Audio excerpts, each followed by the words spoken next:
Every time I'm in New York, I feel like the city's sitting on my chest, like physically. It feels heavy, like I'm being crowded out the second I step outside. And look, I can blame the caffeine or just having a fragile nervous system. But no, to actually understand this, we don't need a therapist. We need blueprints. Because it turns out this anxiety has zoning. Looking at New York City's blueprints, it's incredibly dense. It has about 27,000 people per square mile, with Manhattan spiking way higher, and you can feel every single bit of it. Blame 1811. The commissioner's plan carved Manhattan into a grid built for one purpose, maximizing how many real estate lots you could sell. Not light, not air, not will a human being enjoy walking here, just rectangles for profit. So buildings went up shoulder to shoulder, straight off the sidewalk like the world's least friendly chorus line. Urban planners actually have a term for this, the canyon effect. And once you hear it, you can't unfeel it. That tight geometry traps sound. A regular ambulance siren turns into a full surround sound experience you didn't consent to. The walls block sunlight and funnel wind, tanking something called your sky view factor, which is literally how much open sky you can see. In a lot of Manhattan, that's reduced to a thin blue ribbon hanging out at the edge of your peripheral vision. Your brain notices and often does not love it.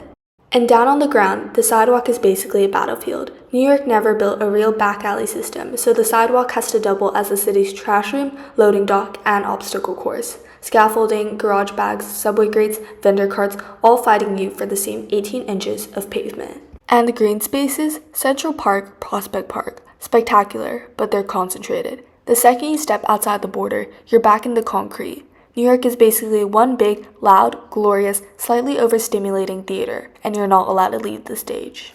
Now, by the numbers, Singapore should also be losing it. It's sitting around 22,000 people per square mile, similar order of magnitude to New York. And yet walking down a Singapore Avenue feels less like a concrete jungle and more like a stroll through a botanical garden that also happens to have very good Wi-Fi. Here's why. In 1965, Singapore got independence, and with it, a blank slate nobody really wants but everyone secretly dreams about. Planners used it to pioneer something they actually branded City in Nature, a deliberate structural fight against exactly the kind of dense mental fatigue I get walking around Midtown. The Urban Redevelopment Authority enforces strict plot ratios and mandatory buffer zones, like wide roadways, public plazas, and linear parks, all of which specifically to break the canyon effect before it starts. Vary the building heights, force gaps between towers, and suddenly the sky view factor opens back up. Light gets in. Breezes actually move.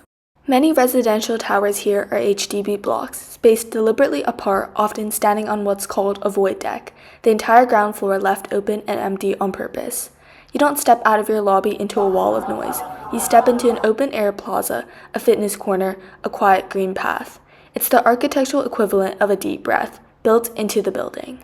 And here's my favorite part. Singapore utilizes systemic biophilic design through an actual law called LUSH that says if a development destroys greenery on the ground, it has to replace it, vertically. Sky terraces, rooftop gardens, green walls climbing the building. You are legally never supposed to lose sight of a plant. Trees are even grown to canopy over entire roads, softening hard edges and eating ambient noise. You're almost never out of sight of nature here, and the single fact quietly tanks how crowded everything else feels. And the clutter, the trash, the loading docks, the mechanical guts of the city? Buried. Underground service basements and centralized waste systems means your eyeballs never have to deal with it. Same regional density as New York, completely different settings menu. So what happens if you take New York's sheer scale and smash it together with Singapore's quiet, hyper-efficient settings? You get Tokyo. Nearly 14 million people in the city proper, over 37 million in the greater metro area, the largest urban zone on the planet. And somehow it's one of the calmest, safest, most peaceful big city experiences you can have on Earth. This should not be possible. And yet, New York pulls everything into one high-pressure core, Manhattan. But Tokyo is polycentric, or decentralized flexibility, dozens of distinct mini downtowns, all stitched together by rail, each one absorbing its own slice of the population.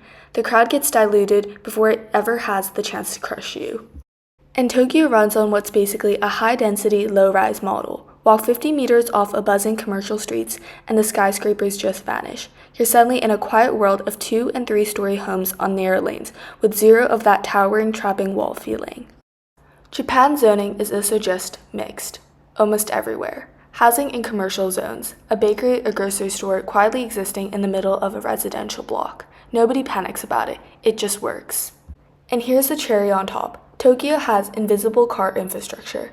Thanks to Japan's proof of parking law, you legally cannot buy a car without first proving to the police that you already have a private off-street spot for it. No spot, no car.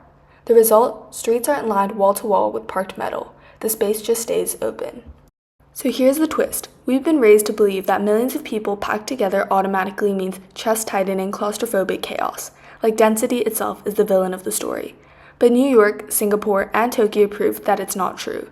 It was never the head count.